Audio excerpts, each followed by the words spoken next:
I've been in the music industry now for 20 years. Yeah, it was 2002 to 2022. I've been in here for 20 years now. And what really surprises me is as I've gotten to the level that I'm at, where, you know, we're really talking about millions of dollars and so forth, it never ceases to amaze me how people will just hold little grudges that really don't mean shit, ain't got nothing to do with business, could be squashed with a simple conversation, and they will not do business and fuck up business that I have going with either them or other people just over some petty high school shit that's not about nothing. And I think there's very few people like Jay Prince that actually step in and try to squash these types of situations and be the bigger man and really do all this. I think JayZ has done a really great job, because if you look at Roc Nation, he went and signed a bunch of people that were beefing with him. You know, Fat Joe, who used to beef with him, signed to Roc Nation. Jim Jones, they used to beef with him all the time, signed to Roc Nation. Him and Nas had one of the worst hip hop beefs ever. And he ended up signing him to Def Jam when he was president over there. And they ended up doing songs together, and now they cool. They did a bunch of songs since then. And but you don't have too many JayZ types out there. And you got dudes who really keep this dumbass beef going, like the Drake and Kanye beef that really wasn't about nothing. And the two of them together can make way more money together than by beefing with each other. Right now. That's why JayZ's where he's at right now. JayZ think dollar. JayZ is a fucking businessman. JayZ think dollar. Mm-hmm.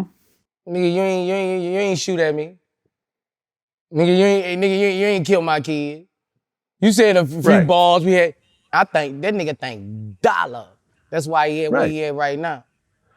Yeah, he's a billionaire. Yeah, he's a billionaire. Dollar. Every move is a calculated step. Yeah, no, and I remember I did, Math Hoffa, I did his podcast, and, he asked me about this one rapper that had been beefing with me forever, and they're like, how do you feel about that beef? And I said, it's one-sided. I'm not beefing with him. He always just beefing with me. And if he called me on the phone and said, let's squash it, let's do some business together, I'd be like, hell yeah, we could make some real money together. We're not making money beefing with each other. You say something on your podcast, I'll respond and say something on mine. Like, no one's making money doing this shit. Like, you know what I'm saying? Like, but everybody think different. Everybody don't think just dollar. You got everybody, every sign is different. Every person is different. Some people, ain't, once you go too far, you done went too far. Once you done hurt somebody, that they take that forever. Yeah. But you can't go too far with me. I'm going to hold that motherfucker against you. At the end of the day, like you said, what is really too far? Did anyone get killed? Did anyone get hurt? Did any serious money get lost in the process? Like, what is really too far? Was it just some words, in the moment? You know what I'm saying? Like, what is really too far? And most times it ain't really that far. And, especially in the industry. Especially in the industry. Especially in the industry, like, that shit don't, you let that shit die down, bro. People who make remarks about you don't really hate you, bro. Like, they don't know you to hate you. That shit don't be real beef in the industry. The beef at your hometown. Right, with people you actually know, who you actually called your friends. You know what I'm saying?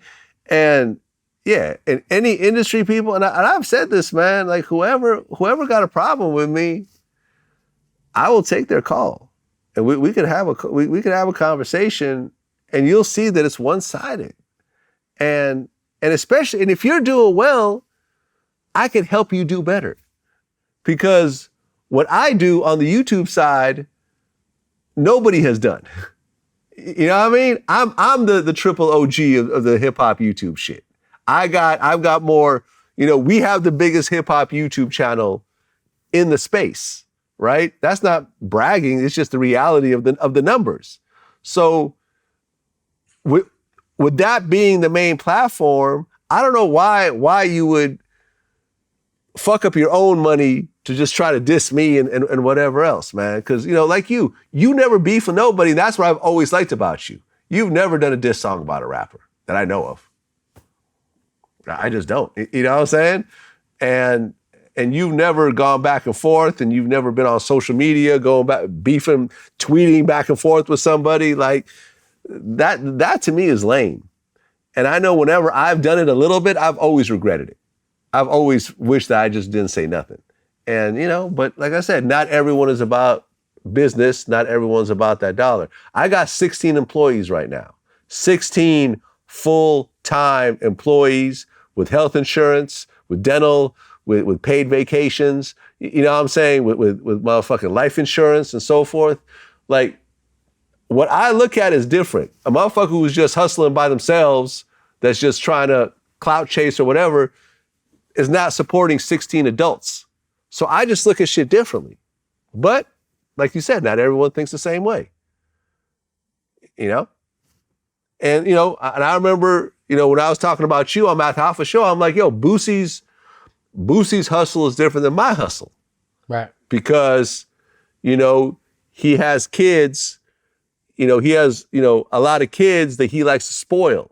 Right. You know, and buy them cars and everything else like that. Right. So his grind is just different than mine. He'll do certain business moves that I probably wouldn't do because he's got different goals that I don't have. Right. Right. And that's cool. Like, you know what I mean? At the end of the day, it all works because me and him could intersect and make money together. Right. And that's why you and I have been rocking for so long. Yeah. Yeah.